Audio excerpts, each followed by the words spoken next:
They called it Dead Man's Gold, a hidden treasure deep in a canyon where sunlight barely touched the rocks. Cowboys whispered that it was cursed, and history seemed to prove them right. Every man who tried to claim it either vanished, was betrayed, or wound up in a shallow grave. But was it really a curse? Or was something else hiding in the shadows of Dead Man's Canyon? The story begins in 1867, in the rugged New Mexico territory. Prospectors flooded the West, chasing the faint promise of gold. Most returned empty-handed, but a pair of miners, James Walker and Tom Riley, struck something strange. They stumbled into a canyon marked with strange symbols carved into the rock, Apache warnings, though the men didn't recognize them. Inside, they found veins of gold laced in the canyon walls, enough to make them rich beyond their wildest dreams. But the dream turned quickly to nightmare. The first night, Tom Riley vanished. His bedroll was torn, blood stained the earth, and the campfire still smoldered. James Walker swore he heard whispers echoing through the canyon. When he fled to town the next day, the only words he spoke were, "That gold ain't worth the dead man's curse." No one believed him, until they went looking. Within months, rumors of Dead Man's Canyon spread like wildfire. Prospectors poured in, some mocking the curse, others convinced they could outwit it. None returned wealthy. One group of cowboys was found slaughtered near the canyon mouth. Another prospector's body turned up in the Rio Grande, pockets filled with gold dust, throat slit ear to ear. Every time someone touched that gold, they met a violent end. The town of Mesilla began calling it Dead Man's Gold.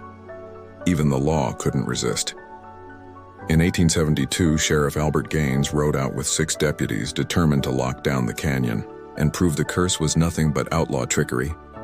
What came back was a single man, Deputy Harris, raving mad, muttering about eyes in the dark and voices whispering in Apache. He shot himself 3 days later. Sheriff Gaines was never seen again. By 1875, the legend reached a ruthless gang known as the Blackthorn Riders. Led by a man named Jeb Caraway, they didn't believe in curses.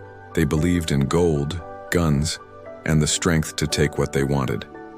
They stormed into the canyon with dynamite, blasting the walls and hauling out sacks of gold. For the first time, treasure left Dead Man's Canyon. But the curse, or perhaps simple human greed, followed them. On the trail north, the Blackthorn Riders began turning on each other. First, one was found dead by the campfire, poisoned. Then another was shot in the back during a drunken quarrel. By the time the gang reached Santa Fe, only Jeb Caraway and his right-hand man were left. Witnesses said the two argued loudly in a saloon over who would claim the lion's share.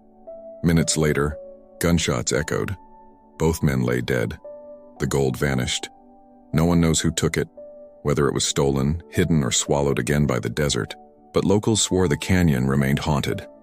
Travelers at night claimed to see ghostly figures carrying lanterns, wandering the cliffs. Some even said they heard Jeb Caraway's voice cursing them from the shadows. To this day, treasure hunters sometimes whisper of Dead Man's Gold. But most who seek it are never seen again. Was it really a curse? Or simply greed, betrayal, and murder wrapped in ghost stories? In the Wild West, sometimes the line between legend and truth is as thin as gold dust on the wind.